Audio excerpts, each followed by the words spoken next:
Hi guys. So I was going to add this part of the video, which is my doing winter sowing to the cleanup of my plant room and that sort of thing. But I think I'm just going to do it separately for people who are interested just in winter sowing. You can just go take a look at this video if you like.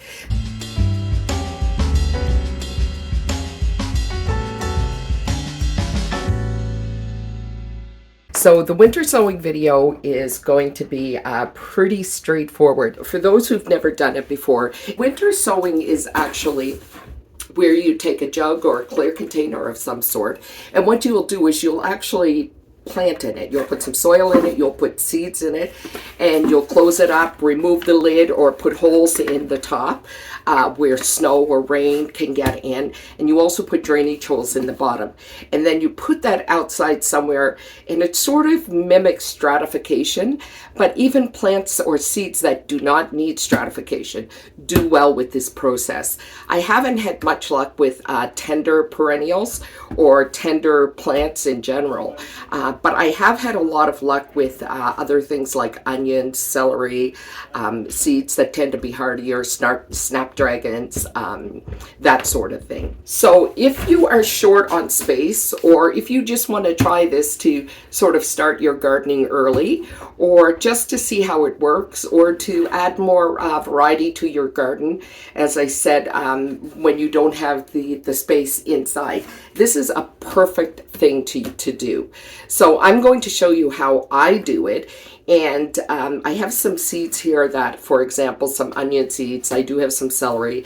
I also have some hardier flowers, so seeds that I'm going to put out. So I will walk you through how I do it, and maybe you can give it a try and have some success as well. So the first thing I do, guys, is I just simply remove all of these labels, because what you want to do is you want to make sure that the sunlight can get through to your plants and to your seeds. I shouldn't say plants, but to your seeds. Okay, so let's get that done. Last year, I don't know, I think I put out probably about 50 like this. So let's remove all of our labels. Anything that you have on. A lot of people will use the salad containers from the store, or you can use perhaps the ones that the chickens come in, the rotisserie chickens. Anything that's clear, or it doesn't even have to be translucent or sort of milky. Milk jugs can be used. It's another thing. And so also make sure that you remove the lids. You do not want the tops, because this is where the water is going to go in, or moisture, whether it's snow or whatever, and will keep your soil from drying out. When the spring comes, what's going to happen is, in the spring, when you no longer have, and things are warming up, and you'll notice that your seeds are getting bigger, you're actually going to lift the lids. I'm going to show you what we're going to do to prepare these containers. We're going to remove the labels. We're going to take off the tops. Then we're going to put holes in the bottom. I'm going to put about 3 holes in the bottom of these. And I'm going to cut it around here, but I'm going to leave a piece that's a bit of a hinge of about 1.5 inches. And then I'm going to tie it up with some clear packing tape. And the other thing I'm going to do is I'm going to very clearly label on the outside what it is, the date, and I'm also going to put a label inside. I've learned the hard way to do this. And I'm going to put a label inside with what seeds I have in here. And then I will just simply put them outside on my back deck and leave them until spring. And in spring, when we're not getting snow, or perhaps you're not getting as much moisture, what you're going to do is check these to make sure that the soil does not look too dry, because your soil will need to be moist for your seeds to grow. And keep it moist. Don't keep it wet, just keep it moist. And as your plants start to grow, you're going to remove the tape and pull this hinge back, and so they can get more sunlight, okay? And in the evenings, if it's chilly, you'll want to put the lid back down on it, the top back down on it, to keep from getting frost. And then eventually they'll get to the size where you can plant them out into either your garden or your landscape or whatever it is you're using your containers. But I have had a lot of success with this. I've actually even used one of the big containers, like the huge storage containers that are more shallow that you put under your bed. Last year I used 2 of those. Oops, sorry about that. Last year I used 2 of those, and I put a lot of drainage holes in the bottom, put a lot of holes in the top for the moisture to get in, and planted a ton of seeds in there. And in one, I just put a little bit of soil and put the seeds. And in the other, what I did was I put, I don't know how many solo cups with holes in the bottom, and did it that way. I actually had more success with the solo cups because you also have to put drainage. So what I did, let me tell you exactly what I did for that. So I had one of the longer under bed storage containers, the more shallow ones, and I put a lot of holes in the top and the bottom. And then I put holes in my solo cups. And in my solo cups, I then put the soil and the seeds. And I put the lid on it, the clear lid on it, and let it go like that. And I cannot tell you how well that did.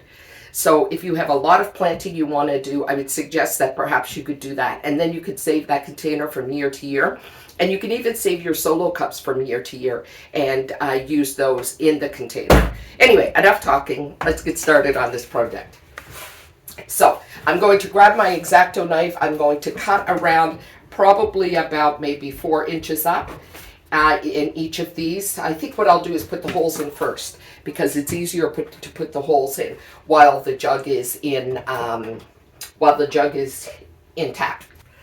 Gosh, I just realized, guys, I have to apologize. I thought I had turned the camera on and I did not. So I had gone ahead and made these, cut this up. So what I did was I used my X-Acto knife. I just put some crosses in the bottom of, like 3 in the bottom of each of these with the X-Acto knife. And then I took it and I went around and just left a little bit of a hinge on this, as you can see, to enable me to seal it up. And so when the spring comes and your plants start growing, or you start seeing the seeds, and you need to keep an eye on them to make sure that they stay moist or that they don't dry out at least. You will lift this hinge up and you'll remove the tape, lift the hinge up, and make sure that they're moist and expose them to the sun as the sun gets stronger and brighter.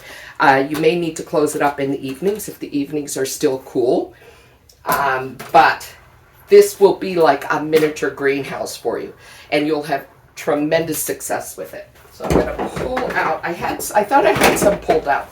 This is what I currently store my seeds in. These are my veggie seeds, and I just have little pieces of cardboard here that I've labeled separating what they are. I'm actually going to be changing over soon to photo storage cases because it seems much more organized. So what I am growing in these guys are my onions, sweet white Spanish onions. Walla Walla onions, a really sweet onion that we love, early globe onions, and broccoli. So what tends to grow best that I have found in these are, for example, broccoli, Brussels sprouts, spinach, any that you would put out in early spring tend to be the best ones to use for winter sowing. So I'm going to use my garden marker and I'm going to start labeling all of these. So I'm also going to do my labels and stick these inside. And on these, I'm going to include the date. Not just what the item is, but also the date that we're putting them out. Okay, guys, so when we seed onions, it's just like when you seed them if you're starting them in the house. And if you are starting them in the house, now's the time to do it. Onions are something that need to be started very early. If you're in my zone, I should say, which is zone 5. But when you seed them, you tend to seed them thickly, which is exactly how we're going to do these. And so we'll sow them quite thickly. And with the broccoli, it's a little bit different. We can space it as if we were planting them in the house or starting them inside. So you do the same spacing as if you're starting them inside, just to let you know. Okay. I'm going to get my hands right in this one. I'm going to just cut this right off. Get my hands right in here. Now, the other thing, the soil is damp, but it's not dripping wet. Like, if I squeeze it, it's damp and it holds together, but it is not at all dripping wet. So I'm going to put some soil in here. And as I said, make sure you do not use seed starting. Okay, there are a few little sticks and things in here. I'm not too worried about that. I'm going to do this with all of them. Just put the soil in. I cannot tell you how nice it is to start getting my my hands in some soil and start getting some seeds going.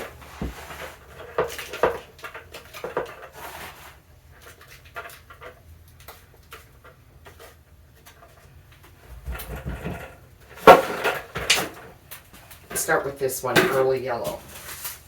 So what I'm going to do with these is just sprinkle them over the top of this soil. I'm going to pat the soil down just a little bit. And I'm just going to take these seeds the same way I plant them inside. I'm just going to take these seeds and just sprinkle them over.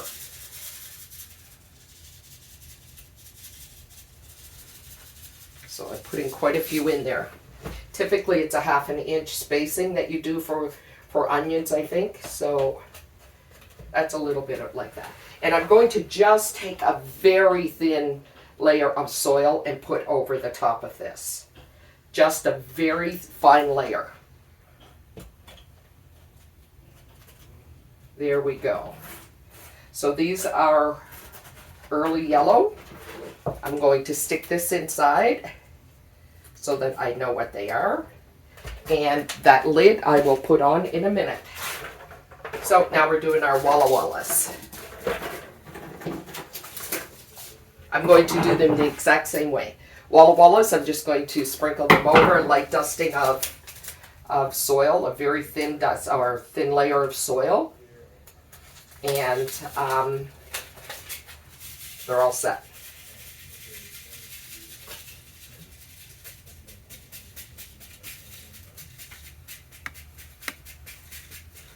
There we are.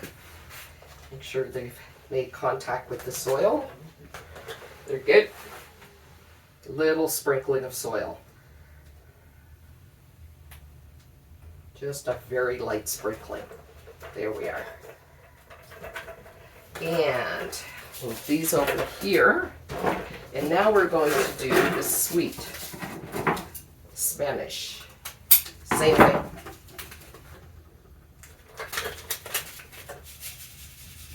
I learned something new last year about onions, growing them.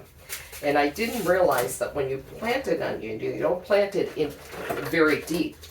And what happens is the roots will grow in and grow down. But as the onion grows and gets bigger, you actually take your finger and spoon around the onion, and so that the top of the onion is exposed. And as that grows, you keep spooning around it so that it's above the soil. And that was a game changer for me in growing onions, and it's made it a lot more fun because I've had more success with them. Okay, here we go. As much as I like growing different things, I've learned to grow things that I use the most. And I don't have unlimited garden space. And so for that reason, I have to be careful in what I do grow. And make sure that I make smart use of the space I do have. Okay. Broccoli is something that I grew last year and was impressed with how well this grows. I think I have an onion seed in here. I'm pretty sure. Well, it's going to stay there. So our broccoli grows really, really easily for us here. I think people who give it a shot will be surprised at how easily it grows. And the taste doesn't even compare to what you buy in a grocery store. So we can grow broccoli in cooler seasons, and I'd highly recommend that folks give it a try. This is 70 days to harvest, so it's a fairly early one, and I had great success with it. So this one I'm going to space a little bit further apart, and then I did the onion. Well, a lot further apart than I did the onions. My onions I plant really close together because it's easy enough to pull them apart when they start to grow, and they don't suffer from the roots being separated and torn a little bit. So these are my broccoli. Probably putting way more in here than I should, but that's all right too. If they start to suffer, what I'll do is I'll just cut some of them out or remove them and keep the bigger ones. Whoopsie. Let me get these back in here. I took way too many out. I will, if I get more containers, and I know I will. I most definitely will plant more broccoli because this was one of our favorite things to grow. So, again, just a light. I always press down with my hand just to make sure that the soil and the seeds are in firm contact. There we go. And a very, very light layer of soil because you want to make sure that they can get to, the sun can get to them as well, right? Okay, so here's our broccoli. Here's our Walla Walla.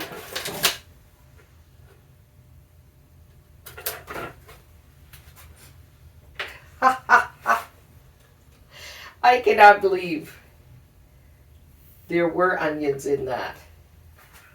Okay, let me do this. Sweet onion. This is crazy. Can you believe what I just did?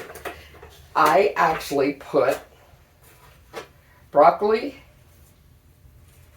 and Walla Wallas, I think, in here.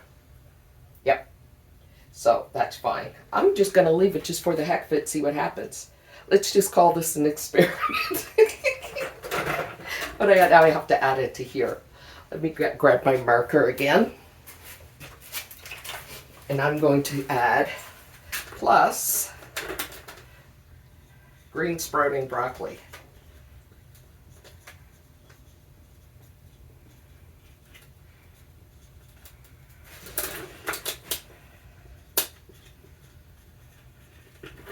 And we'll see what happens with that. Well, now, I guess that means I have more broccoli. Hopefully, wouldn't that be nice? I'm just gonna sprinkle some on. I'm not gonna go crazy with it. You can only plant so many anyway because they do take a fair amount of space. There. But I would try it in containers. If these did grow well, I wouldn't throw them out and certainly put them in containers. Okay, little bit. There we are. I have lots of other seeds here that I'm going to be winter sowing. I have some Swiss chard, kohlrabi, kale, some other different types of Brussels sprouts. I have a wild crocus pasca flower that my son brought me back from the Yukon, spinach, a variety of others. So, and you can do the same. Feel free. Give whatever you want to try. I would recommend that you not try the more tender plants or whether they're flowers or vegetables. Tomatoes, that sort of thing, I haven't had a lot of luck with them, although I have heard some people say that they do. Peppers, you could give a try too. Peppers tend to be a little finicky as well. But any cold hardy ones tend to be a little bit better, I find, for winter sowing. So, yeah, that's it. Let's tape these up. Get started. You can use whatever kind of tape you like. I actually prefer to use packing tape because it's clear and because that allows more sunlight to get to the seeds. So.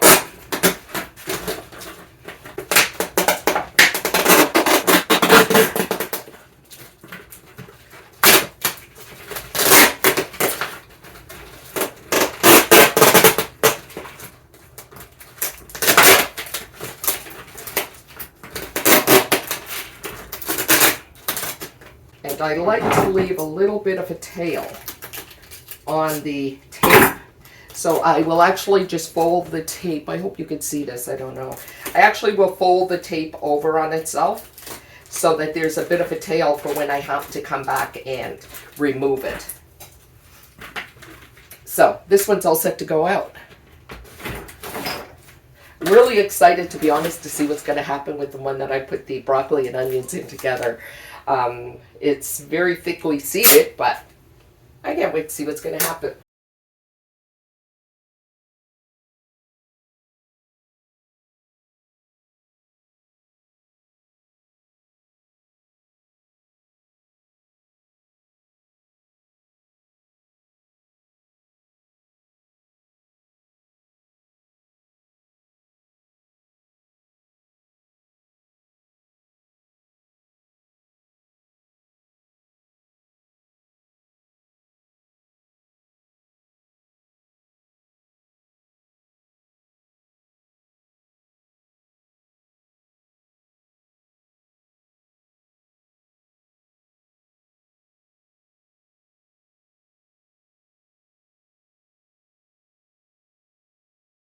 Let's do this last one.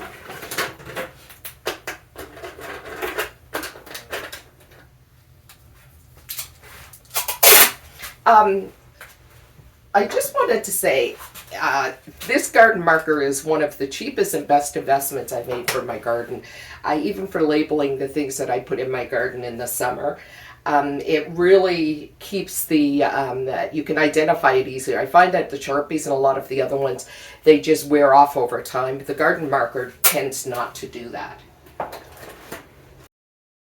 So now I'm just going to place these outside on my back deck in the cold. The snow will eventually cover them up. It'll snow and the snow will go inside and keep them damp and that sort of thing. You can mist inside or use this which I probably should have done, but because my soil was quite wet from water that I had in here before, I wasn't too worried about that.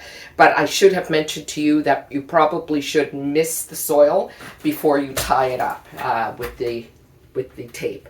So if you have no other tape, use duct tape, use whatever you want, but something sturdy that'll last through the elements. So good luck, guys. I hope you give this a try. Even if you use just a few jugs or a few containers to give it a shot and see how it works for you. It's worth a try if you like gardening. So again, Shelley Cooks, thanks so much for joining me, and I'll see you in our next video. Bye-bye.